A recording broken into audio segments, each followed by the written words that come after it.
Welcome, everybody, to this week's episode of the Party Invite show, the Party Invite podcast.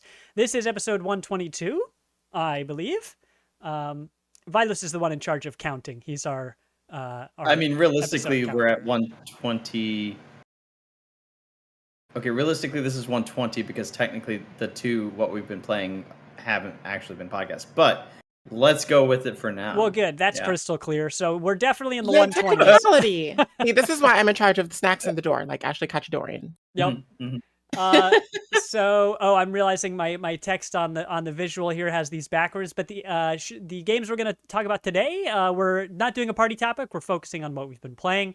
We're going to talk about Fuga, Melodies of Steel. I don't know why I struggle to say that one several times today. It's not that hard. Sea of Stars, Splatoon 3, and Dave the Diver. Maybe we'll hear a few things in between there. But that's the bread and butter of what we're going to be talking about. But hey, hi, I'm Tegan. I'm your host today. I'm joined by Vilos over here. Oh, yeah, that's me. Yep. Our number one counter. I mean, I think he's number one. I just read what he writes on the sheet.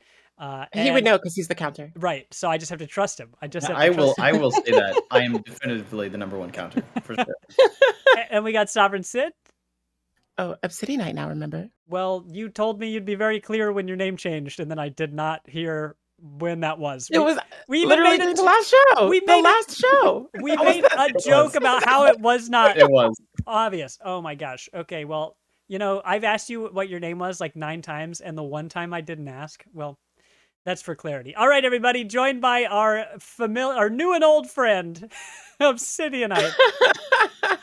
Oh my gosh, I can't believe I goofed that after weeks of making sure I would get that right. Well, this is great. Off to a good start.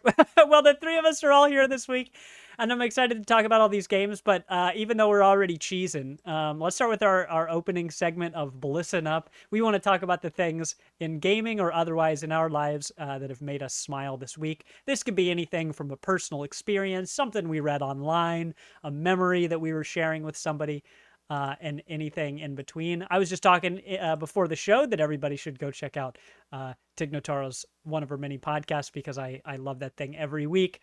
Don't Ask Tig. It is a wonderful podcast that has, Tig Notaro, my all-time favorite comedian, and people write in questions that she and a guest talk about. It's very funny. It's great. Also, I'm not really going to talk about this game on the show for real today, but Project Zomboid's great. And as zombie content, I've gotten back into my all-time favorite audio drama. I've restarted it. It's called We're Alive.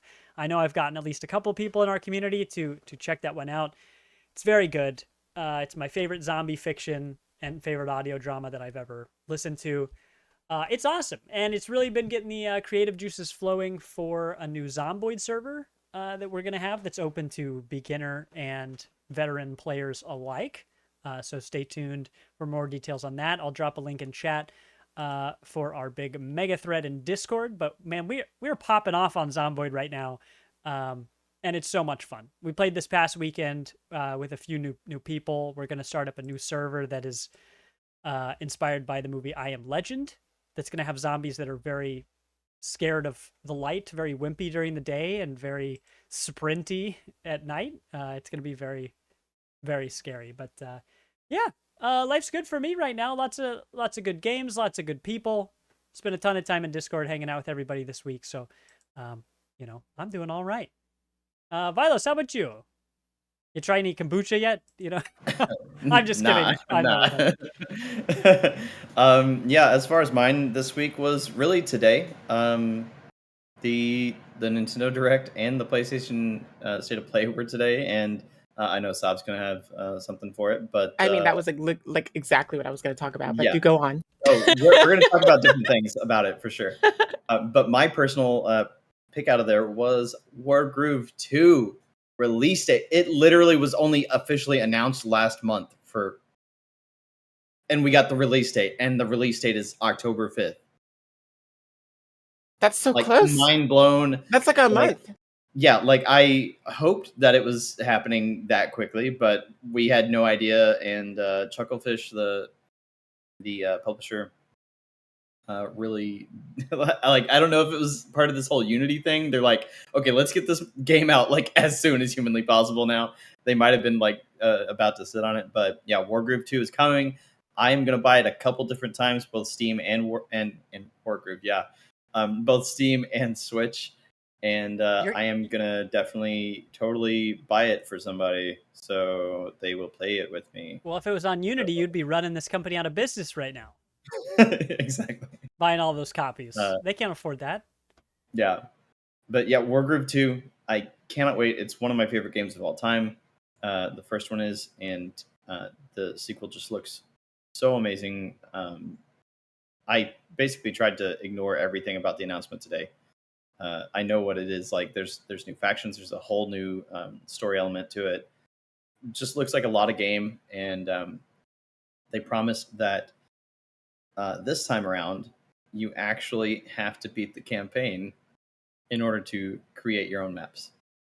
Because the first game, people had created the entire Fire Emblem series in the first week. And we're sharing those maps. And I honestly need to get back on the Switch and download some more maps, because I'm not even kidding. They created all the Fire Emblem games up until that point. I know last time I checked, Awakening, and maybe even Fates was on there, because it was post that. It was just before Three Houses came out that I checked last. Can somebody make Pokemon Conquest maps? That's my request. I did download that already, actually. I need to see. It exists in multiple facets, so I don't know if the files are still up, but I'm sure they probably are, even on Switch. But yeah, they had so many files available for download from custom campaigns, which, by the way, have cutscenes, that they obviously had to make a limitation this time. So I don't know if when Wargroove 2 comes out, if that like stops the servers from the first game. I have no idea about that, but we'll see. They obviously had to limit people this time around. Maybe it's a feature behind like a level cap or something. Not a level cap, but like a you have to complete a certain quest in the story or something to unlock it. Like there's a flag in the code somewhere that's just like, oh, they've done this thing. Okay, now they have access. Yeah, I mean they straight up said it in one of the announcements today in their Twitter feed. So I mean, it's most likely a 30 to 50 hour campaign. So good luck with that. But it is worthwhile. I think they just saw that maybe not as many people played through the entirety of the campaign that they would have liked last time. But it was fantastic. The campaign for Wargroove is amazing. So I'm really excited about that. That's my blissing up. I could definitely talk about more direct stuff the rest of the day, but like you get into yours. Yeah. Actually, I tweeted earlier when I was watching it, quote unquote, live, because I messed up my time zone alarm. Like, so I actually woke up an hour later than I intended to, but I was watching it and I saw Wargroove 2, and I saw the Eastward DLC. And I was like, I wonder who's going to be talking about this on the podcast today. Not at all. What? But you know me. I mean, y'all already know. Princess Peach Showtime. That's all I gotta say. That made my whole week. I don't even know. So many things in those little tiny 1-minute clips that we saw. And that's not even the half of the game. Like, there are going to be so many other transformations that we haven't even seen yet, according to, the direct. But yeah. I am super excited about the swashbuckler, the swords, what's it called? The sword fighter Peach? Because y'all, guess what we learned today? Peach is left-handed! She's just like me for real. I'm so... That's Tegan, did you watch the direct yet? I don't know any of the stuff you guys are talking about. Okay, literally, new Princess Peach game. Woo! Period. Hell yeah. Yeah. Don't worry about Mario. Like, who? Screw that guy. Yeah. I don't think the brothers are in it at all, actually. It didn't look like it. They had the brothers as like, they were kidnapped and whatnot, so that was her motivation. But no, I think this one will pass the Bechdel test. I think that's what this game is going to do. Wow. Bowser's like a portrait on the wall in the background somewhere. I would love that. He has to make an appearance. I don't know. They're so entwined. I feel like Bowser and Peach are more entwined than Mario and Peach are, honestly. Because Mario would be off saving everybody, Bowser only cares about Peach, so. So who's really dedicated here? You know? Honestly, I've said for years that Peach should just get with Bowser because, first of all, he's a king, so it would be like uniting two, provinces, whatever they have, monarchies and whatnot. He's got like 80 castles, half of which fly.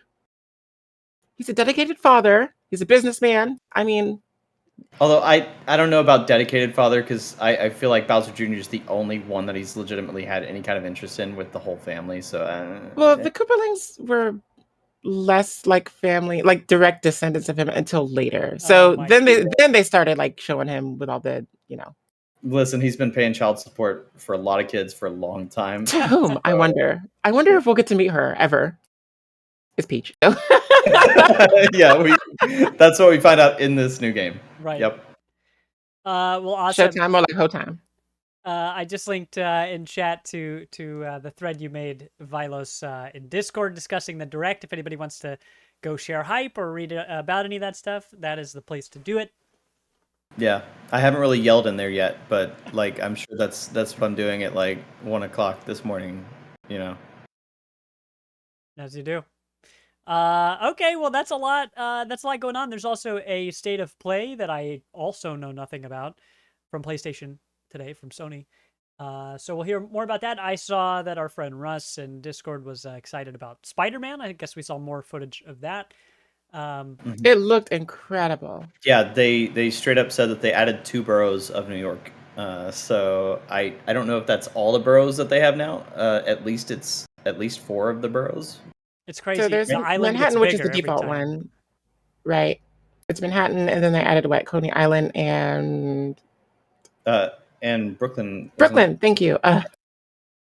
Yeah, so it's a significantly bigger map, which is already stupid that it was a New very York big. map and they already had it massive. So Now we're gonna have to fast travel yeah. on the subway, you know? Is it to scale?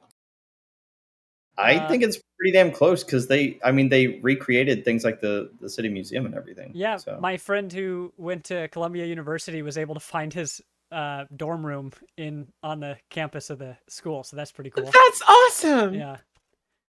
So yeah, I mean, it seems pretty one-to-one to me. I mean, I haven't lived in New York, but by all accounts, lots of people have been able to find lots of things in there, or certainly like intersections that they recognize. But it's pretty dope.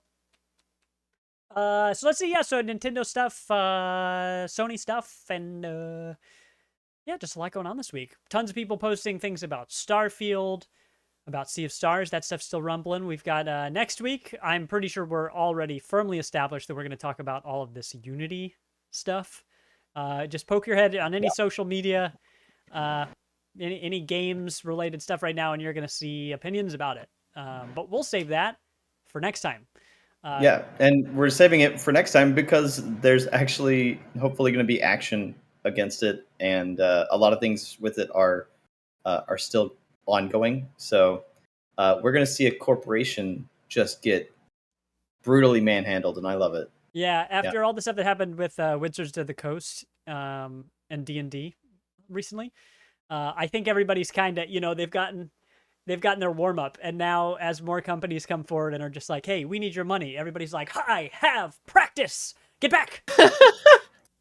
So I'm hoping that happens. So yeah, hopefully by next week there will be enough developments that we'll be able to tell you that all of this stuff will have blown over. But we'll see. I don't know.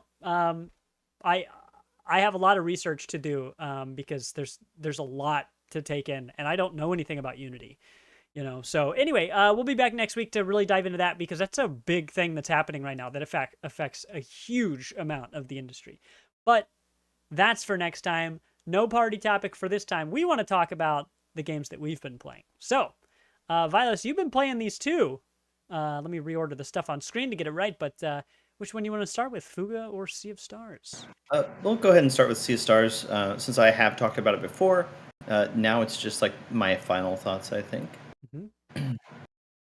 So yeah, Sea of Stars by Sabotage Studio. One of the best games of the year. It's not on my list of Game of the Year stuff, just overall, just because of my own personal stances with Game of the Year stuff. What? That said, it's no. That's not enough said. That's crafted. not enough said. Right. Vilos, how Okay. can this game be so good I and can you say love more. it? Please All say right. more. It's because it's like a Super Nintendo game, and we got Starfield's and then level. then we look at the fucking games on my backlog, and it's like, wow, about 50% of those are pixel graphics. Okay, where your opinions lie? No, it's definitely not because of that. It's sort of, for me, it's like, okay, if I'm working on something and I basically just have this blueprint sitting over here, there's quality in the execution. That is what makes Sea of Stars outstanding, just ridiculous. It's clearly a passion project. It's clearly really talented people working on it. I'm not saying it doesn't qualify for the game of the year. It doesn't technically qualify for my personal game of the year, just because of the fact that it's like, hey, this is such an homage that it's drawn from so many other great things before it, that it doesn't quite hit the mark for me as something new. It's like if From Software literally just did a remake of Elden Ring this year, and they're like, "Hey, give us that game of the year, baby." That it's not going to work. But well, it's funny that you would use honestly, Elden it Ring might as the though. example, because Yeah. Elden Ring is so similar to Dark Souls that Right. when people are like, "Is this just Dark Souls?" and people who are playing Elden Ring are like, "No, it's different." But then when you watch the footage, it's like, wait, Mhm. so has the Elden Ring started yet, or is this still a Dark Souls game? Mhm. And I love Yeah. that game. That was my game of the year. But I understand what you're saying, where it's like, when you pull from all of these things that are so recognizable, this feels Mhm. so familiar that to say that it's brand new just doesn't feel right. Yeah, Even if it was good. which and I will say I'm a little bit hypocritical on that, because my game of the year is technically Xenoblade 3 Future Redeemed, which does all that. But at the same time, it brings a lot of new things to a formula that's already there. With Sea of Stars, it does everything in such a high quality, but it also, I mean, it kind of one for ones a lot of story beats, a lot of character progressions, just with new designs and new names for people. I mean, that's really it. And it's not a knock on it at all. Anybody that hasn't played a ton of JRPGs should and will love the shit out of Sea of Stars. It's fantastic. Um, and for me personally, the other knock on it really is the end, the last 5 hours of it. And I'm not going to go into details, but man, I really, really want to do a spoiler cast of this. Yeah. Because I feel like nobody else I know has actually finished it. But it does it hits a certain point that's like, hey, you are ready to end the game. And at that point you're like, cool, yeah, I'm feeling it. All right, let's go. And then there's another 5 hours of the game. Oh man. And it's like, That's how The Last of Us 2 I was. feel a little Sorta. cheated. Yeah, Like, it's like you got to end. If you're gonna end, you got to end. There's yeah. nothing wrong with being over. It's out wearing out your welcome. That Yeah, and it's not that those last 5 hours were bad at all. Crumb says, keep your spoilers. And it's not a bad last 5 hours. It's just that it takes a tonal shift, and that makes a difference for me, especially in JRPGs. Like, JRPGs have tonal shifts like that, and usually it ruins a game. It doesn't ruin the game here, but it definitely puts a little bit of a damper, because if they had ended it where I thought it was going to end, it was going to be so, like, effervescent and bittersweet. And it's like, man, this is where every game should try to strive to be. But then it kept going. He was like, So nope, there's more. yeah, yeah. Dude. And at that point, it got a few more of those derivative beats from other JRPGs, where it was obviously taking that inspiration. It's like, hey, we know that you played, Chrono Trigger and this and that and this and that. But it's still so much fun. Dude, okay. The fact, like, the way you just described this really is so much like The Last of Us 2. I mean, we're definitely past the spoiler embargo for this, but I'm not gonna try to be mean about it. There is a point that game ends 3 times. And one of the times is like the ending is like, yes, this is a good, like, finally something good happened to the people in this world. Like one good thing ever happened to them. And it's ending on it. This is great. And then it's not the end. And then there's like even more painful gut twisting stuff. And that's when I texted our friend Chris and I was like, Chris, tell me I'm at the end of this game, because I thought the game was over 2 times already and I don't emotionally have anything left in the tank.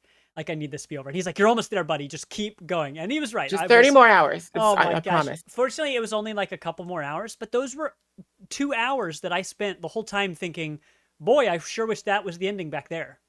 You know, and it soured the taste of the rest of the whole picture of the game for me, because that ending just kind of hit me in a different way. You know, imagine you're in a boxing match and you hear ding, ding, ding. And then like 3 or 4 seconds later, the guy comes up and he's like, but just one more. And everybody's cool with it. You know, that's kind of what these like not quite endings feel like to me. For sure. You know, but it sounds like the game's good and it knows its audience. I'm glad that you've liked it. I'm glad that people on the internet have almost unanimously liked it. Yeah. I love seeing screenshots that you've shared and that other people have shared. The environments look cool. The characters look cool. Yeah, just lots of fun, bright pixel art goodness, you know? And that cool traversal that we like so much. Seems good. And yeah, and I will remind that it even goes other places than this pixel art visually in a few particular points. So like, it's got the creativity, it's got the passion, it's got everything you want in a game. If you've played every JRPG in existence, it might be a little bit of a damper for you, but it's fantastic. Out of all the JRPGs we've played, this is one of them. This is all of them. Yeah. almost literally. Like it feels like so many of them. I mean, Star Ocean's right there in the title. Yeah, for real. It's Starfield. Okay. Since not Star Mountain, not Star Ocean. No, I made that joke last week. I can't keep this up. Yeah. Okay, so that was Sea of Stars. The other one that you've got on here that I have not heard of except for you telling me you played it is Fuga Melodies of Steel, which I joked is definitely not a rearranged version of Metal Hellsinger. Definitely is not. Yeah, this one's interesting, and I definitely have video to prove it here. It's you're gonna see very quickly that it's its own game. Oh, jeez. For being another JRPG, it's its own game. So Fuga Melody of Seals. God damn it! You made me mess it up that time. And I played the wrong video, so I'm really just I'm batting 100 or 1,000. Oh, I can't even get the number right. Oh gosh, Vilos, get the numbers out. You're Oh my gosh. Which bat is this? You're actually batting .014. All right. This is not good. Oh my gosh, everything's broken. Okay, we're back on. on. Yeah. There we go. Okay. So, as you can see here, it starts off with part of the visual novel aspect of this game. So, this game, Fuga Melodies of Steel, it's by CyberConnect 2, who anybody that's in the JRPG world will actually know from the Dot Hack series.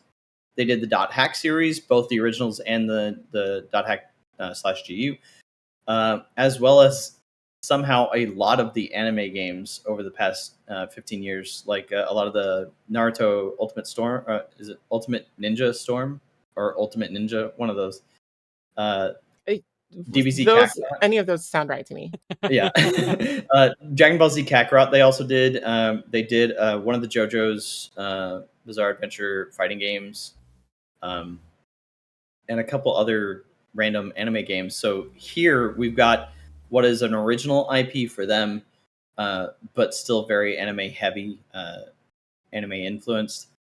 So the funniest thing about this game is that it's so serious. So you are playing children. You are playing children surviving a war by living in a tank. This tank is a godlike construction that is Sounds bigger familiar. than it's bigger than a house. It's literally got like 7 different places that the kids can do things in, eating and growing a fucking farm. Uh, It's a whole hell habitat. yeah. All right, yeah, it's a whole If your habitat, tank and doesn't have a farm in it, you built it wrong, you know? oh yeah, absolutely. So a war just all of a sudden starts between the feline ecos and the Burmans. It's very clearly a cats versus dog, but also World War II references everywhere. I think I have the Burmans on screen here at some point in this video, so you'll very clearly see the Nazi influence. But the Burmans invade the country that these feline ecos are in. I totally forget the name because it's very dumb and it's like it's like Ganza or something. It's silly. All the names. Burmans are that's the type of cat. That's the type of cat that Teodonna is. That's really Oh, funny really? because I didn't know that. they're Yeah. dogs in this game. Interesting. They're like Dobermans, basically, are the main dog species in this game. But it's a very intriguing situation. The conflict is really cool. The conflict is also it's part mythological and part real life. Like it, when I say World War vibes, that's the entirety of it. The whole purpose of it. Um, the feline ecos are actually being experimented on by the Burmans and a whole lot of things. But the basics of this game comes down to mostly visual novel stuff and then a strategy game. Like the only game that I feel comes close to it these days is 13 Sentinels Aegis Rim. If you're familiar with that, you might actually really enjoy this because 13 Sentinels was a visual novel that also had out of nowhere strategy tactics gameplay. So here, as you can see now on screen, you're the tank. You're fighting with three different guns, 3 different gun types on this tank, and you're fighting multiple enemies. You're always outnumbered the entire game. It gets ridiculous. The difficulty spikes at times, even though there's a pretty decent tutorial that tells you how to work through things. Some of this game is just absolutely brutal. There goes my camera again. But the difficulty Just to is let the people, wild. the audio people know at home. Vilos is doing that. Yeah. There we go. So as you can see, it's very Advance Warsy in some of this battle part. Yeah, it reminds me of But you have Advanced to. Wars or Metal Slug. And were the words that show up at the beginning of combat? Or is that French? It looks like. Yes, that's the funniest thing too. You can't change them at all. Absolutely no reason. All of the pre-screen stuff at the start of actions, it's always in French. It's like prepare for combat, and every time there's a new chapter, it's always in French, and I have no idea why that is. Because it wasn't made. But It It's wasn't for made that by. je ne sais quoi. You know. it's a Japanese company, all right? The only thing there is that it's actually the feline ecos kind of are that French counterpart. Like the place that you're in is basically Normandy. So yeah, préparez-vous en combat. like it's seriously the whole thing is it's wild. I I like can't. that all of the menu like UI and stuff is in Mhm. like that Fire Emblem font. Yeah, Like it it's is. definitely the Fire Emblem font. Oh, and Jerp, while I was streaming this in Discord a few hours, and Jerp noticed that actually a lot of the sounds are straight up ripped from Fire Emblem games. It's I don't Oh, know how really? or why. Yeah, but some of the little audio cues are actually straight up taken from them. It has a lot of inspiration from the Fire Emblem games and visually from Advance Wars, and it's very intriguing. The whole point is that each one of those guns that you have, it is effective against certain types of enemies, and each gun has 2 children attached to it. So That's you have a to. funny sentence. Yeah, as far as they are the controllers of each gun. So it's a lot to get into. I'm going to try to make it as brief as possible, but the thing is, each character that you have obviously has different traits, different abilities that make them special, right? But with each kid, you have to get the right link combined. So you actually have to level up each child and level up their link with another child. And there goes the sirens again.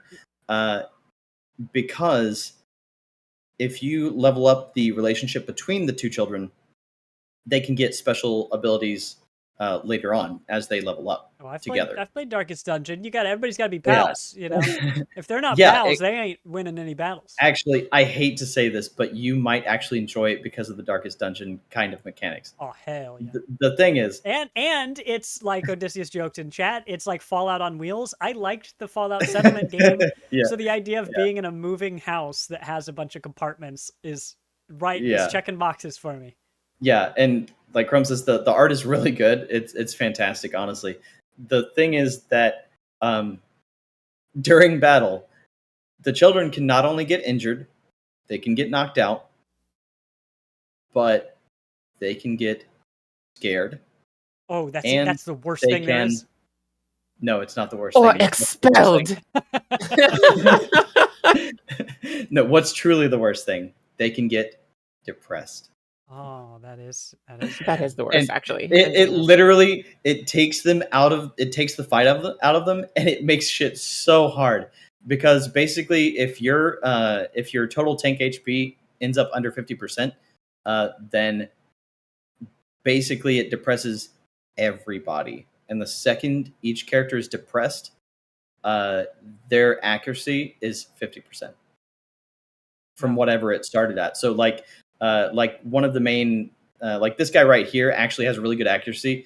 He's typically 100%, but for a certain weapon of his is 80% all the time. So if that halves 40%, you're not hitting shit. Like in a tactics game, like any other tactics game, if 40% is your option, you're not going to. You're not even taking the. Or you could hit every turn. Like that's Pokemon math right there. Yeah.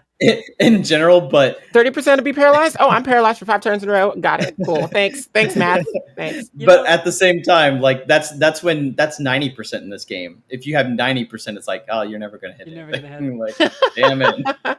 And Stone Edge. Vilos, it's funny you'd mention Darkest Dungeon here as well because in Darkest Dungeon 2 they added the like 2.5, a 2D world but 3D models that 3D models that you only see from one direction.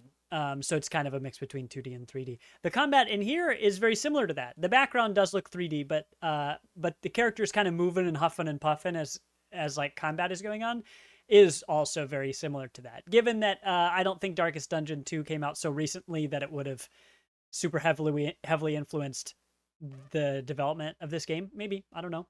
But probably not. But that is funny that there's so much crossover here between genres that I don't typically associate with either turn-based tactics games. Well, I guess Darkest Dungeon is a tactics game.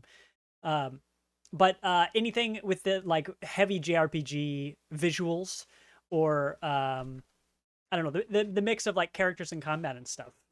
This is just a big surprise to me. And I think I would like this game. And as you see right there, just before it turned into the combat, it has routes, which is one of the things you'll love for it. And I think this came out in 2021, so I don't remember how that hits Darkest Dungeon timeline-wise. But as you can see, there are routes you can take. You can take a normal route, the safe route, and sometimes you have the normal route and a dangerous route. The dangerous route basically gives you more opportunity to get more experience. Risk and reward. Yeah. Except to be honest, like once you're halfway through the game, dangerous route is like, just fucking bring it. I don't care. like you're just like, what's the worst that can happen? I get depressed. Yep. Yeah, exactly.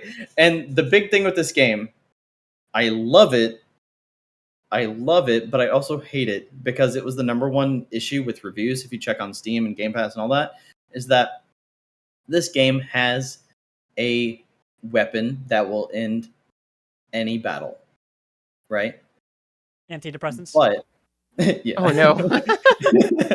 It will end any battle because you're going to kill one of your children in using it.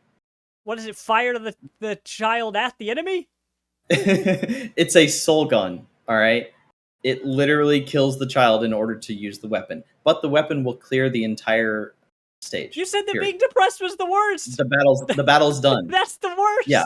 That's much worse. Yeah. Why would you ever use that? That's the issue. And I'm telling you, Is it was supposed on to like call all into the major question your reviews. morality as like a gamer, like force you to choose this like whole? Is it like Yeah. the trolley affair? Yeah, like to be honest, I feel like there were many points in the game where it's like, hey, this would actually be a cool opportunity to do something new. But the game actually wants you to save every child. And it doesn't tell you that until the very end of the game. Like, it makes it obvious. It's like, hey, do everything you can to save these children. But it's like, hey, But look at the soul gun. Yeah. It literally does it. Because every time you get to like 10%, maybe even 25% of your overall tank health, boom, it automatically brings up this thing where this character that's talking to you the whole time is like, hey, you've got the soul gun ready. Like, you totally have to use it because you're going to die. And at that point, it's always like, if I'm smart enough, in 2 turns, I can turn this shit around. I can get enough HP back from this character, to get one more shot off, and I know exactly what I need to do against this enemy. And then you do it. But the game does legit throw it at you. It's like, hey, use the soul gun until the end of the game. There are multiple endings to it. There's, I think, 3 official endings to the game. There is a good one because there are now 2 sequels to this fucking game. Oh, wow. Yeah. The second game came out this year, and the third game is hopefully next year. I'm about to start the second one, but I played this because it was leaving Game Pass, I think, like 2 days ago. I destroyed this game within 5 days. They never said a chance. Oh, this is cool. Yeah. The little expedition-y part. Yeah, and they have a lot of little gameplay parts that are just well, he died. Oh, yeah. Vilos. Can we get an instant replay of this? I forgot. This is the part I really fucked up on. Okay. Yeah, I absolutely destroyed this game. This was man, I'm so good at this game. I only did it in 5 hours. After Okay, mutilating all these children in the ancient temple. But if you noticed, I went through the door and I was pressing the sprint button. Okay, it was shift to sprint. I was pressing the damn shift button the whole way through the hallway. So I went directly into the trap and died. It doesn't matter how you contact the trap. Like, if you touch it at all, you're dead. All right. But yeah, that's one of the many things that'll gain you experience. It will get you parts to upgrade parts of your tank. Really good shit. There are so many things in this game, though. You've got the interrelationship building. You can build your farm up. You can scavenge for items. You sleep. You do laundry. You go on these expeditions in these ruins and stuff like that to gain extra stuff. There's hot cats like right there. I mean, come on, like just get this game. But no, I'm probably going to, despite it being on Game Pass, the second game is on Game Pass right now. I'm probably going to get it on Switch because I think it'll just play so well there. It's really enjoyable. It's actually got a lot of great backstory with another part of CyberConnect's development history. If you're interested, there's a whole long ass wiki. Like the 2 games that inspired this one are $400 each on PS1. If you're, you want to dive into a giant hole on wiki, it's really interesting. CyberConnect 2 is just a really cool developer. I like what they did here. I can't wait to play the sequel. I'm going to play it very soon, and it hits, it was the 6th RPG that I completed for the year, so I only have 6 left to go in the next 3 months. Holy shit, 3 months. You got this? Wow. I believe in you. Yeah. I mean, I have 2 notes. So, you spoke with the hot cats. Where is my barrel-chested, big-chinned bar cat? Where's he at? I know there's one in there. I know you're in there. There's actually an older one that you kill in the very beginning of the game. So, wow. So sorry. Although you mentioned, but what's his name though? Actually, you're gonna love it. General Pretzel. That is so cute. Okay, wait. I have to look him up. Yeah. So just FYI, almost all the characters are actually named after food. That's the whole thing. And so Jen, the character that you said is like Knuckles. Oh my God, they did so many Knuckles things with him. His entire family is dead, so they really push it for you to kill him. Wow. Yep. That's very Knuckles. Wow. Yeah, they really video game Knuckles. Yeah, they really push for you to kill him in some of the tough parts of the game.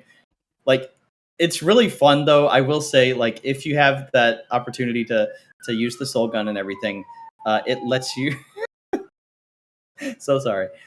It lets you talk to each of these characters and stuff, and it's really funny because there are 2 or 3 of them that will straight up be like, "Dude, just kill me. Like, nobody's gonna care."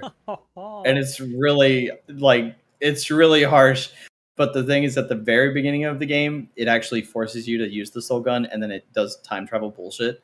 And one of your only smart options is the youngest, like your main character's little sister, Oh and my it's the saddest. god. And I'm like, I can't even look at the text because when you talk to her, she's like, "Mommy, Daddy, where are they?" And it's Oh like, God, stop baby it. girl, Oh, like, no. yeah, it's like, I'm not putting you in the soul gun. I swear to God. But yeah, the game actually really wants you to replay it multiple times as far as the achievements go. So please, like, don't be an achievement hunter. Like, just play it for the story because Please don't sacrifice your morals. for real, I played it for over 20 hours to get the first ending, and my characters were between level 27 and 30. And the game's achievements, some of the best achievements are get every character to level 50. Oh, So good luck. yeah, it's literally play the game at least 2 times in full to do it. Although I will say the new game plus for this is much more much better than most other RPGs. You actually start New Game Plus with everything that you had, all the progression that you had. So it really Oh wow. is, I would only have to go like 23-ish levels for most of the characters to get to that point. But that's still replaying the whole game. Yeah. Oh. It's fantastic, though. I was very surprised. I was like, I told Jerp when I was in Discord streaming it, I was like, I'm going to play 10 hours of this and see if I'm going to finish it. Like, I think I started it when I had 6 days on Game Pass left. It was like, hey, this is leaving. And I was like, let's get 10 hours in. And then I decided to finish it up at that point. And then you absolutely demolished this game with your all level E ruins expedition. That was my second note, is that after all of that failure, you leveled up. So congrats on that. Yeah. Even though you were looking like that one meme of the EA Sports slogan. Like E. Like yeah, like another one of the achievements is to get S's and everything, and that's like a typical thing. And I talked to Jerp about it too in Discord. Is that when I was playing through it, one of the achievements was to get Oh my S gosh, rank. Vilos, what is going on over Literally, there? everybody in Kansas City is just dying all the time. There's they're using that soul gun. You should. Yeah.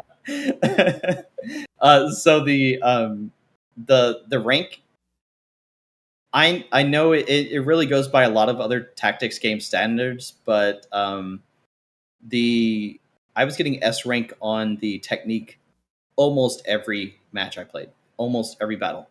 So I found out that that's pretty much, it's like technique is saying you did the right thing most of the time, and then there's obviously you took too much damage, so you're going to get a lower rank, or you took too many turns, so you get a lower rank. Oh, I hate that one. I'm always like, hell yeah, I took no damage and did your everything children aren't sad perfect. enough. Here's a lower rank. Yeah, I guarantee you though, the game is very cheap in a lot of the missions that you have. So there are some that are like, okay, if I got an S rank in technique, how the hell did I take too many turns? Like, I had plenty of levels that were like D S. It's like, how does that work? I did everything right, but I still failed at these other things. All right, cool. You can't pull the wool over the master counter's eyes. Yes, that's right. That's what they say. But yeah, I very much recommend starting it up if you're into anime things and cat girlish things. Yeah, that's fun. It's a very furry friendly game if that's what you're into. Yeah, my friend Sean, he was playing it a lot, like on his, because he like streams all the games that he like voice acts in and stuff. I don't think he was actually in this game. I'm speaking of Sean Chiplock, by the way. I don't think he was in this game, but like he was so like rapidly into it that's all he streamed for like a month or so. I didn't even know they had a sequel or anything like that. Yeah. But I would not be surprised if he were a character in it. Yeah, I don't think they did any kind of English dubs. It's all Japanese all Japanese as far as the actual voice stuff goes, but it's really just the Foley like sounds more than anything. The the anime size, you know. Yes, you do. Well, then Vilos, that's a bunch. That's a bunch of fun stuff, right? Yeah. So Fuga just left Game Pass, so RIP to anybody trying to play it. But Yep. well, I mean, of course But you it's can No, play it didn't leave Game Pass. It was used in the Soul Gun. Oh, that's right. That's yeah, well. obviously. Well, wonderful. Let's see. You can see. I know you can see some more Sea of Stars footage on our YouTube. That I meant to play while you were talking, and I just completely forgot because I was focused on what you were saying.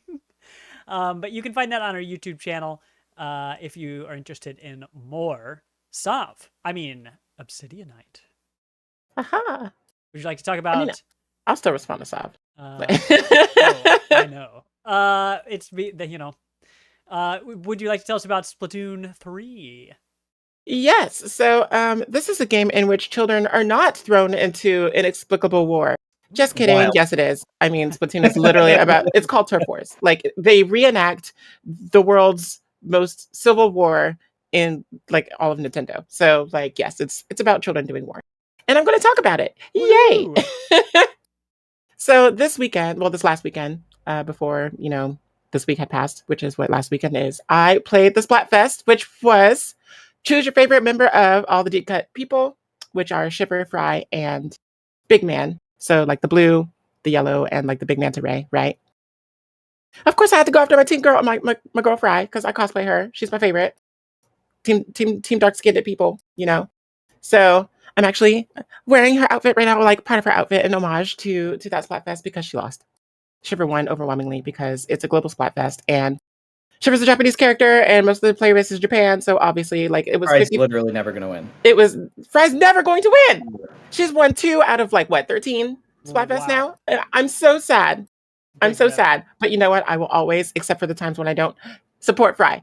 But that's only ever happened twice. So I won one of those times though. So maybe I should. No, it's fine. I will always support Fry.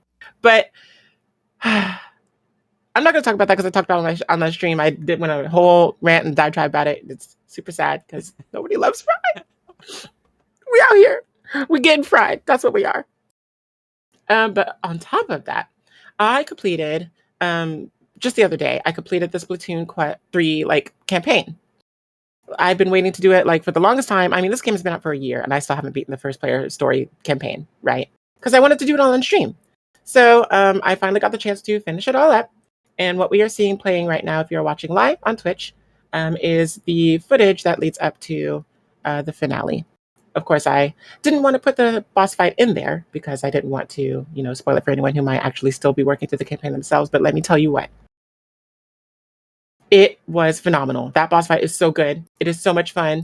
And it replicates, well, it doesn't replicate, but it takes cues from one of my favorite boss fights of all time, and I'm sure a lot of people's too of my generation, which is the Biohazard fight and Sonic Adventure 2 Battle, where you are flying through space as Supersonic and like in Hyper Shadow. Is it Hyper or Super? I'm not sure. I'm sure Chrome will be able to correct me on this because I know Hyper Shadow exists, but I don't think that's the form he took in SCTV.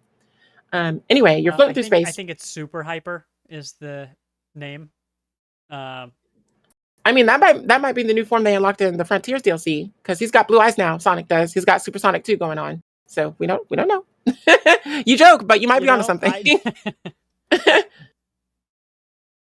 But no, like you are basically flying at these like pustules, which is really gross, and they're full of like fuzzy ooze, which he's intending to use to turn the whole of the planet back to mammals. Because the whole premise of the story is that Mr. Grizz, who, oh, Tegan, look, there you are on screen because you never hydrate yourself. Oh, hello. Reminder to hydrate. I feel seen. But the whole plot of like the story is basically Mr. Grizz, who we've been working for since Splatoon 2, doing the salmon runs and everything. Spoiler alert, by the way. Spoiler alerts.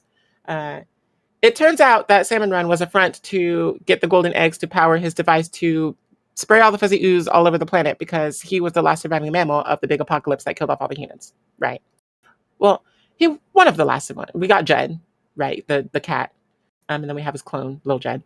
But like as far as he knew, he was the only surviving mammal. And so he was like, I'm filled with spite because I hibernated for 12,000 years and everyone's dead. And suddenly sea creatures are roaming the planet and they're the intelligence now. So he used all of his like 12,000 years of knowledge in hibernation. He watched all the videos and stuff to formulate this ooze. And That's a lot of YouTube tutorials. You're probably not wrong. I want to say this is present day. Well, not present day, but it's like in the future at least. So probably the near future with how things are going. But it's possible he used all these tutorials. He's like, I 3D printed a weapon of mass destruction. Actually, the tools are right there. They never outlawed it. So. I mean, who was going to stop him? He's a gigantic bear in space. Like, nothing was going to stop him. Talk about a stereotype, by the way. Is that a stereotype? Bears in space, like while he's playing, the whole time he's like having a conversation with you. He's this whole like Russian remix of the Salmon Run is playing, and I'm like, this is very on point. It's like for the stereotype, but you know what? I could forgive him because look, if you're watching the video right now, he's about to appear on the screen. He is so cute. It's so fluffy. Like I was just like, it's fine. You can mammalianize me. I'm great. I'm fine. It's great. I mean, it was a lot less tame in my stream when I was streaming this live. He's so big. He's like Kingpin from Into the Spider-Verse. He really is. It's such a good boss fight. I wish I could show it to y'all, but if you'd like to see it, why don't you come by the bottom of the stream or play the game? Buy the game. It's so good because they're just about to release the side order DLC next year, early next year, which they talked about on the direct this morning. And look, there's even a secret character that you can unlock named Bloodwurst with Fire Emblem font. It totally just transitioned directly to it's the end. Is that the end of the video? Clip. Oh well, yeah. There we go. Oops. I sent it right before the boss fight because I didn't want to spoil it for anyone who might want to be going through the thing. Yes, I wasn't expecting that. Let's see. I've got other stuff that you shared here. Let's. Oh no, that's not it. That's not it. Here we go. Hey, there's our Mr. Fuzzy, Mr. Grizzly, Mr. Grizzles. Mr. Grizz. Mr. Grizz. He is the CEO of Grizzco Industries, an entrepreneur, a company that he founded from the ground up into space, literally. So, wow. And it is funny that you joke about a 3D printer because there's a giant 3D printer that he used to, like, you can see it in the overworld of the game when you're exploring one of the maps. Like, you could see it. So, I mean, AI that's pulling from all of the knowledge in the ether. Honestly, like, what's your ruling celestial body? Because like Apollo is like with you right now, like, giving you the gift of prophecy. Yep, that's me. Probably. I think actually Apollo's the sun, so I don't think that can actually rule anything. No, that's definitely me. It's really funny. Like, this is one of the Nintendo games. Like, it feels like they're on a roll with some of these games as far as like bringing in futuristic stories that totally fit into other lore. Like, this is like probably 200 years after WALL-E sort of situation as far as it's really funny what they did with it. That was a really fun stream to watch, and not just because of the game, for sure. I felt that way on my stream on Monday too. The game was fun, but talking to everybody in stream was an absolute blast. It's been fun. People have been popping off. Twitch says it's sub timber or whatever. Not that anybody's like subbing more or less in my experience, but I feel like people are just like, oh, time to tune in. It's beginning to be fall out. Time to turn on all the screens and show up in chat. It's been really good. Cuddle up with your favorite cocoa, your pumpkin spice drink, or your apple cider. Grab a little blanket. Get whatever companion you've got, and watch us send the children into space to fight giant bears and with a huge fishy sidekick. Hell yeah. The picture on the screen right now is actually from the Splatfest last week. So this is during a mirror match, and one of the cultures of mirror matches is that since they're pointless to the overall experience of a Splatfest, is that we just basically goof around and do a Soul Train line and whatnot. And so we were actually shooting off fireworks in the air by super jumping to each other continuously. So this is a picture from that moment. I couldn't convert the video in time to get it to you for the stream, but I will show it later somewhere on one of the socials that we have. Like, I'll probably post it in the group. And like it was a sight to behold. There was someone doing a conga line I saw on Twitter, like during a mirror match. There was a conga line going around one of the ultra signals that was just raining on them, and like it's fun. It's a lot of fun because the Splatfest just makes you feel like you're in the game, like in real time. It's so nice. Yeah. It just unites everyone. It's a little bit of peace. It's a little fragment of peace that we had when Pokemon Go first came out, but like in Splatoon.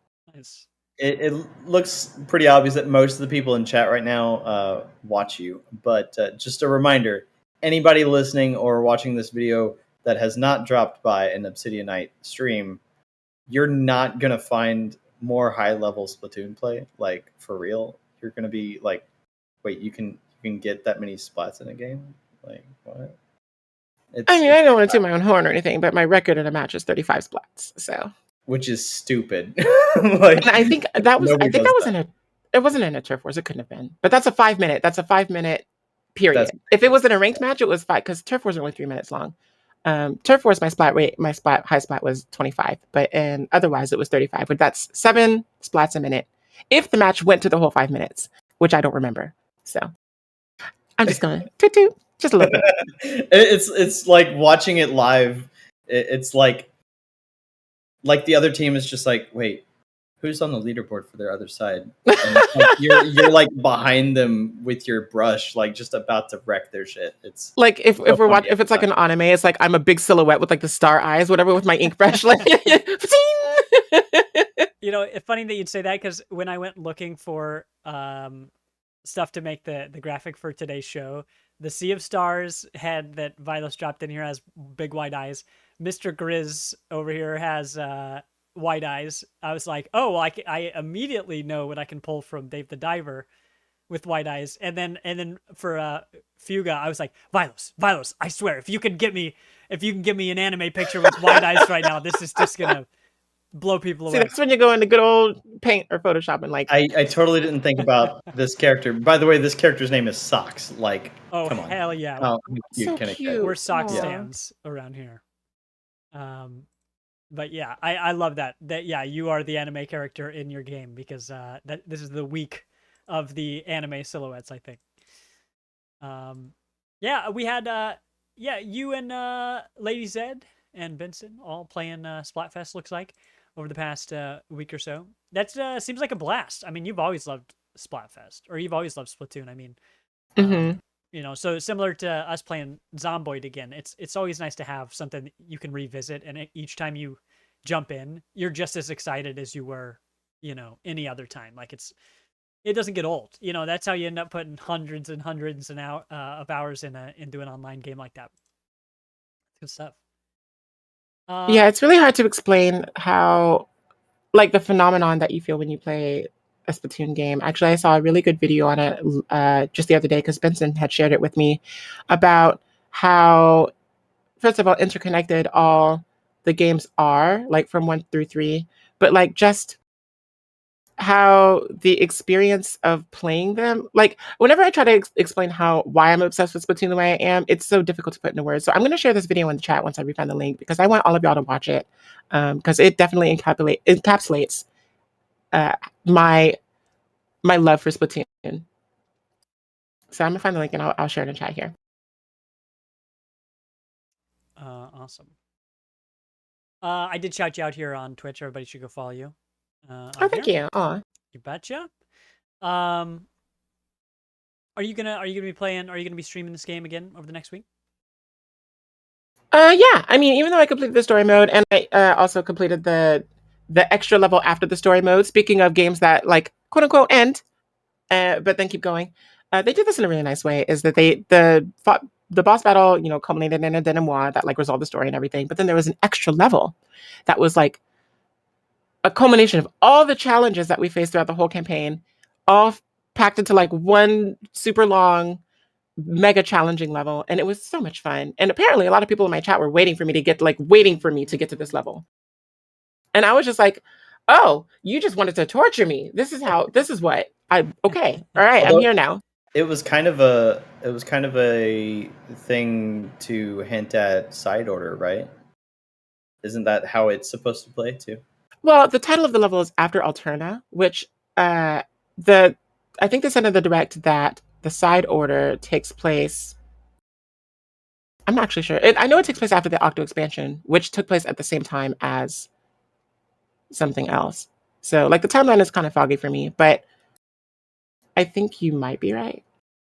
Because I think the part of the press release for this new side order stuff was that it was like multi-level stage progression or something like that. Well, it stars Agent 8 from the Octo expansion, and so I'm not really sure if it's still taking place in the Undersea Metro or not, or if it actually is taking place in Alterna. But I hope it is just as difficult as it was for you on this particular Honestly, I'm level. ready. Funny. I'm ready because I don't care how long we have to wait. Somebody had told me on Facebook, they were like, I'm surprised it's going to be so. I thought we were going to be getting it sooner than we did. And I was like, well, they just released Inkopolis like a month ago or something like that.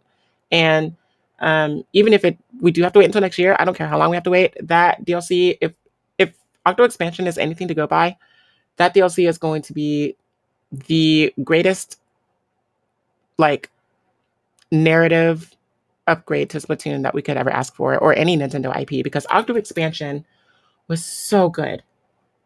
It was so good. Hell yeah. Well, that's Splatoon 3. Yeah? Huh? Good stuff. We'll be back there. I mean, I'll hopefully be able to tune in this weekend when you're streaming to watch some more. Dope. And then let's see. So I'll go. Last year I got a video from. Let's see if it'll cooperate with me this time. Activate. Hey, it activated. Oh, that's amazing. Streamed on Monday. We streamed Dave the Diver, a game I've been playing off stream for a little bit. Here and there. I set it down when I rotate or when I get something else into the rotation. But I was glad that I left off my last session right before we opened up our sushi shop. So Dave the Diver has a day cycle where you can dive in the morning, in the evening, and then you can dive at night. But it takes away some of the time that you have to open your restaurant. So in your restaurant, you make sushi, you make food out of all the things that you dove into the water for, into the deep blue hole, which changes every time that you jump into it. So I love this mechanic here. You can see people are running into the restaurant. I've got a full great staff. You can mess with the interior decoration of this whole place. You can feed the cat during the day, which you'll see later in this video, and befriend Kitty, Momo. But this part of the game is super fun. It's my favorite part. You're just trying to make sure that the wasabi is filled up, and the cooks can keep pumping out sushi, so you can go around and serve it. You can give people tea and beer, eventually cocktails. Even though I haven't unlocked those, I've just been able to see that they exist. Yeah, it's a fun gameplay loop, and I have so unbelievably much food. And what I'm probably gonna do the next time I play is just skip ahead. You can just skip a time of day, and instead of going diving, Dave will just kick back in a chair and read a book or something. Oh, look, I'm wearing the exact same shirt I wore on Monday. I swear I change clothes sometimes. That's my Twitch shirt. Gamer problems right Yeah, there. gamer Yeah. problems. That's what happens when you do laundry midweek. But game rules. Dave the Diver is right behind. I was gonna say Sea of Stars. What's the game that I like so much? Baldur's Gate 3. It's just behind Baldur's Gate 3 as my game of the year. It's great. It is so much fun. There are tons of mechanics. I got over this little hump that I was in where the diving mechanics were kind of getting samey, and it wasn't quite as fun for a brief period. What I would have, if I could go back and give myself advice on there, I would say just focus on the missions that you're given. Because I was just focusing on making money for my restaurant instead of going on the missions, and that's why it kind of slowed down for a little bit. So the game was trying to tell me to go do stuff, but I was ignoring it. I just wish I hadn't ignored it. So if you play this game, focus on the missions above everything else, because the rest of the game is still going to be there the whole time. There's no reason to put off the missions. There's not really any reason at all. Anyway, it's not just diving at this point. I've unlocked this farm that you can see. We'll see that again later in the video. I'm growing rice, which allows me to make a bunch of other stuff. I can grow a bunch of other vegetables later, tomatoes and a bunch of things. I've also got a fish farm where if I catch stuff live, which is the hardest way to catch things, it's much easier to catch them if they're either dead, where you don't get as much meat, or if they are, you can catch them with your harpoon. And so you've got anything you catch is worth 1, 2, or 3 stars. 1 if they're dead, 2 if they're damaged from your harpoon, and 3 if you caught them with a tranquilizer or some other means. But now that I have this fish farm, those level 3 fish can go in here and reproduce. So now I just figured out which dishes I have that are the most valuable. And now I'm just going to breed all of those fish, continue to grow my rice, and I'm basically printing money. It's a little known secret. If you farm things, you can sell them for money. So it's unlimited. Did you guys see that tweet a while back that some guy felt like he discovered farming? He was like, Oh my God, I remember that. you know, Like, although to be fair, like if every restaurateur did this shit, they dove for their own their own ingredients, and they like farmed their own ingredients. They harvested their own fish that they grew from the egg. Like that would be legit. yeah. That's what locally sourcing is. So you really should. Well, if you're like me and you really like sustainability and having a um, low footprint, um, then you really should support places that locally source everything.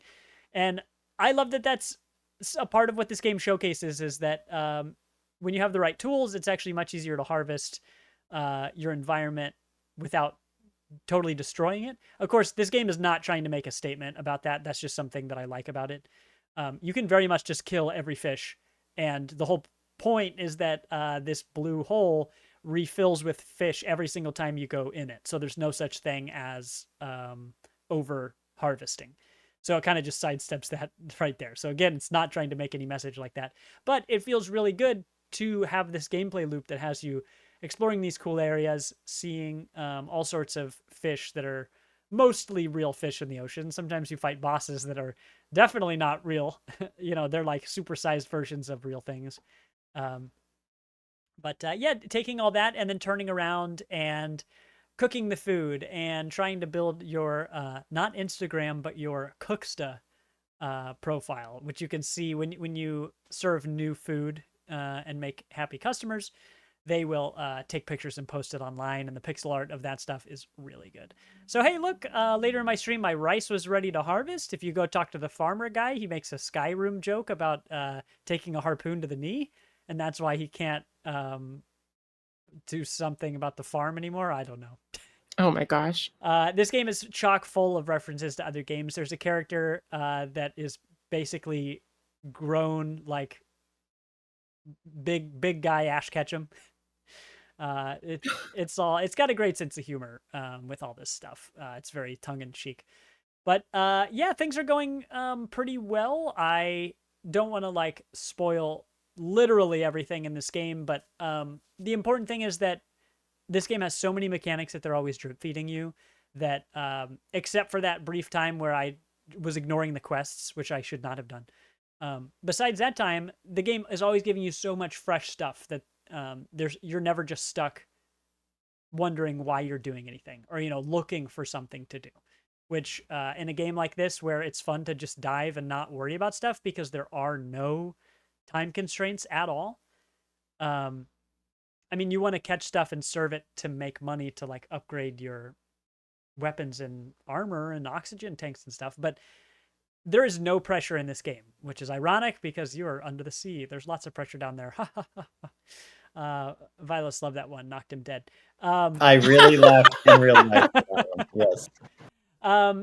This game rules, y'all. It's so much fun. You can play it on Steam Deck if you want. Vilos, did you say that this was confirmed to have a Switch release? It just came to Yep, Switch. on the direct they said it. Awesome. Yep. That's the one blip of knowledge I was like, oh yeah.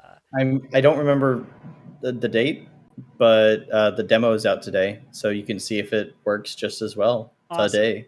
Yep. So. Switch owners, go check this out. This is an awesome game if you're someone who's ever liked any sort of farming sim. I mean, you can tell by the footage here, it's not, everybody likes to compare games to Stardew Valley just because it's a smash hit. This is not like Stardew Valley at all, but it has a wide variety of mechanics like Stardew Valley. And it has a bunch of interesting characters. It also allows you to pick a type of way that you want to play. Instead of telling you what the best thing is and that you should do it, it instead offers you a bunch of ways that you can try things out. So you can focus on the money. You can focus on filling out your definitely not Pokedex with the fish trading cards, um, or or whatever. Or you can focus on just getting Cooksta followers to grow your business and all this stuff. Or you could just go swimming. You could just go chill to the music under the ocean. It's great. I love it so much. This here is a boss fight. It's the only one I'll show on here. Oh yeah, it even gets an intro thing like in Borderlands or something. What else is there to say? It was so much fun. I had a whole lot of fun streaming this week, and I think that I'll play this next Monday. I have been playing a lot of the same games on stream lately as far as roguelikes. So I might introduce some other stuff in there. I know one that's on Game Pass that I've talked about wanting to play at Vilos' recommendation is Dreamscaper. I can barely even remember what that game is exactly, but I think you're like building and upkeeping a village or something. I don't know. Don't you Lots like of explore action. dungeons like while you're dreaming, and then whatever happens in your dream like shapes your reality or something like that? I think that's close to what it is. It's mostly an action game, though. Yeah. Well, hell yeah.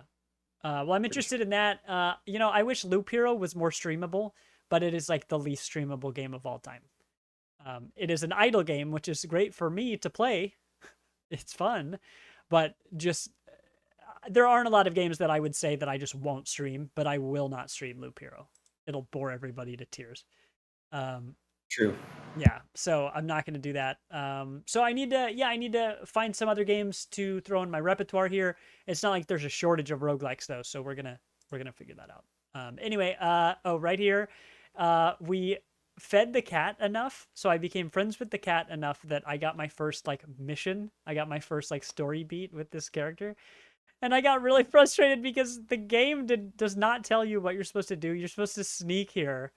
You're supposed to follow the cat to wherever it's going. And You're like 50 feet away from the cat, though. I was here for this part. Oh I think my this is when I gosh. came in. It was so funny. And you have to like mimic the cat. Yeah, there's a button and Dave puts his hands up and he's like meow meow. It's meowing at the cat and the cat turns around like it does this real quick like I got you kind of thing. And you have to be inconspicuous. I had trouble understanding the mechanics here, but fortunately you can fail it as many times as you need before you get it right, which is great. Just my kind of game. Let's see. Odysseus says Loop Hero is what you play if you ever get high enough in Overwatch to where your queues become 10 minutes long. Yeah. And just like any other roguelike, the further you get, the longer your runs get. So, it turns from this quick game. I played a game of Splunky the other day. I just loaded up exactly one game on PlayStation while we were getting ready for our day. And I got 2 screens from the end. I was so close and then I blew it. Not that anybody asked me about my Spelunky run, but I sacrificed a ton of people and To the soul gun? to the soul gun. I did. And your journal in that game, when you open it up, it tells you like a bunch of fun facts like I didn't hurt anybody, or I'm vegan, which means that you didn't eat meat from like the turkey. You didn't cook the turkey. It had a bunch of stuff on it, but there were blood splatters everywhere. At one point, I had 27 health. Well, actually, I had 25 health, and then I got exploded and knocked into something else, and I only had 3 health. But then I got back up to 25 health, but then the ghost got me in the end. It was really sad. The ghosts don't care how much health you got, But that was super fun, and I love that game. I want to beat it a couple more times so that I can start going for special challenges. But anyway, I say all of that because, yeah, Splunky used to be a game I would play for 15 minutes at a time, but now every run is almost an hour for me. Given that I play games like that really slow, I play every game slow. But yeah, it was a 42-minute run that I died on. Oops. So much Damn. fun. I mean, you may still be looking for roguelikes, but I feel like the way that you play them, you playing Triangle Strategy will go the same route. Like you'll get like 36 turns in, and then just it all goes to hell, and it's like, well, Well, guess I gotta load up that save again.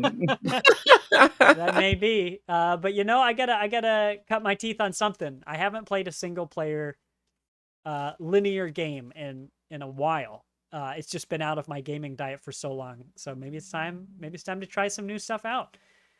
So cool. That's what we've been playing this week. We've got other stuff going on off stream. I'm sure we've been dabbling in other things like here and there that we haven't even mentioned, but I did want to shout out some stuff that we've been playing in the community. I mentioned Project Zomboid a couple times in this stream. I just want to reiterate that we are having a wonderful time on our Discord loading up Project Zomboid. There are 4 of us regulars, 3 newbies of varying skill level who've joined us, and at least a couple more who've shown interest that I'm going to reach out to. Zomboid is a game that is more fun the more people you have. There is really good mod support for this game. So I would say it's best to learn the game at first without any mods. But if you're playing with a group like us, that's really the best thing that you can do, because you're going to learn faster from other players than any other thing you can do. And you don't have to learn by dying over and over and over and over and over and over, which is going to happen if you learn on your own. We can all speak from first-hand experience on that one. Most of your first couple hours of Zomboid is just you dying over and over and just being like, what am I supposed to do? And the answer, don't run. Don't run. Seems like you should. Don't do it. The zombies all hear you, and you're going to run out of energy before they do. But we are loving our game, and we really, really, really want new people to play, because the new server that we're about to load up is going to be so much fun. For the first time in Zomboid, we're going to load up a map where we're all going to be building our own outposts, and we're going to be like trading with each other and all of this. We've never done that before. We've always built a base together. So this is going to be a pretty different experience. What's the max player level? Max players again on that? Unlimited is the short answer. Huh. I think it says like 16, but you can just turn that off. You can turn the limit off. It's basically whatever your computer can handle, which means we can just do whatever. We've got pretty much each of us who plays has a pretty powerful rig at this point. We did long ago try to set up a permanent server, but that was a nightmare. And if we ever try to do something like that, I'll probably just use my partner's computer that we're building and just make that a temporary permanent server. because that would be a great way to play. But anyway, Zomboid is so much fun. Survival, isometric pixely game, survival sim game that looks like The Sims 2 from like 2003 or whichever year. But that's a lot of fun. Come play that with us. I gotta double check with Odysseus here, but maybe we play this Saturday. But we're gonna play a lot over the next several months. I don't anticipate that's gonna go anywhere soon. That's Project Zomboid. Some of the other games that we want to get people together for are Halo Infinite. So for those of you out there who missed our stream from 2 weeks ago, technically tonight you could still watch the VOD for like one more day. But I'll post some fun footage we got from that. I was spoken through that earlier today. We had a blast. The game rocks now. The game was always fun, but now the servers are stable and you can actually play together. You can actually queue into Those games. new game modes. Those new game modes were dope. They were so much fun. The best one was that new one where you and the enemy team all start with the same loadout, and once you get a certain number of kills, your whole team rotates to the next loadout. It was like team gun game or something. I can't remember the name of it, but the concept is the same. Yeah. Escalation, I think. Okay. Because I've played games like that where each individual player can, there are Overwatch custom modes like that. You get enough kills and then you get the next loadout. But I've never played one where the whole team changed altogether and stuff. But that was a blast. Saw new maps, saw a bunch of new stuff, and it doesn't cost any extra. Also, the game is on Game Pass and stuff. Is the online totally free? I can't even remember. Yeah, I think the so, yeah. online, yeah, It's the campaign that's paid. multiplayer. Great. Yes. So as long as you have a computer or an Xbox that can run it, because that was notorious, I couldn't even run the game on my old video card. Come play with us. The game is fun, and what we'll do is, since we'll have hopefully enough people, if you're like me and your favorite modes are often the big team battle ones, we can have a squad doing big team battle. If you definitely don't like the big chaotic explosion fests that are big team battle, and you want to play the 4-player ones, either Slayer or the party mode or any of that, we've got enough people that we can run a crew of that as well. So if you're interested in playing those, pay attention to our Discord, and we'll put it on the socials and stuff to get together. But if you're interested, let one of us know, the 3 of us here or here in chat, and we can coordinate. But that's going to be fun. That game rules, and just like Zomboid, it's always more fun with a full team, like so many multiplayer games. What else do we have? Some other stuff. We've got some other stuff in the works for the rest of the year, but those are the 2 big ones I really wanted to shout out. Come play games with us, y'all. We're playing more Overwatch again recently.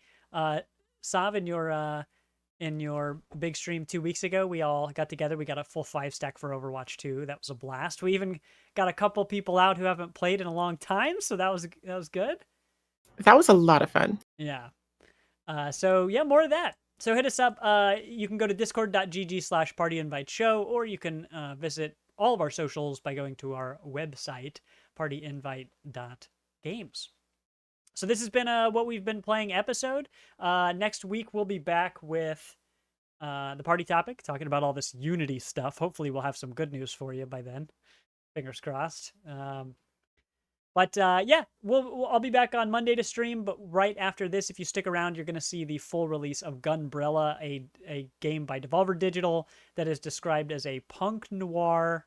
Oh gosh, I should pull up their website, because just like every Devolver Digital game, the website is amazing. Let me pull this up in 2 seconds. Yeah, gunbrella.games is the website, and you should totally go visit it. A gritty noir punk action adventure set in a world dependent on a rapidly diminishing natural resource. Just like real life. Just like real life. The whole premise: you've got an umbrella that's also a gun, and this thing allows you to. Which was a weapon in Splatoon first. I just want to put that out there. Was it? Well, yep. That's that inspiration right there. It is an ability. This thing that you've got allows you to traverse the world, kind of like Celeste. It's a side-scroller platformer where you've got a dash and a jump. You can also glide with the umbrella and zip line and block. It does it all, everybody. I wonder if, will they come out with a collector's edition where you get a real umbrella that's a gun? Probably totally not. legal. Yeah, totally legal. We'll 3D print it. That's what we'll do. In our future world, we'll watch YouTube tutorials and we'll 3D print a gunbrella. That's not morally ambiguous. Okay, well, stick around for some more Gunbrella. I'm really excited to play this because the demo was super awesome. The demo is also available for you to play right now on Steam. So if that's your bag, check it out. I loved it. We're gonna be right back, but thanks everybody for joining us so far, and we'll talk to you again soon. Before we leave, I do want to note the title and creator of that link that I showed earlier with the Splatoon, just because if you're not in chat, it doesn't feel right to not list a name on a podcast. I just couldn't remember it at the time, but the video is called "You Are an Adult Now" by Constantly Caden, and it's basically just an overview of all the story arcs and threads that tie Splatoon 1 through 3 together and why they are so impactful to their players. Nice. Oh yeah. All right. Well, scene. No. We'll see y'all again back next week for the party topic. Thanks everybody for tuning in. Bye. Bye. Bye.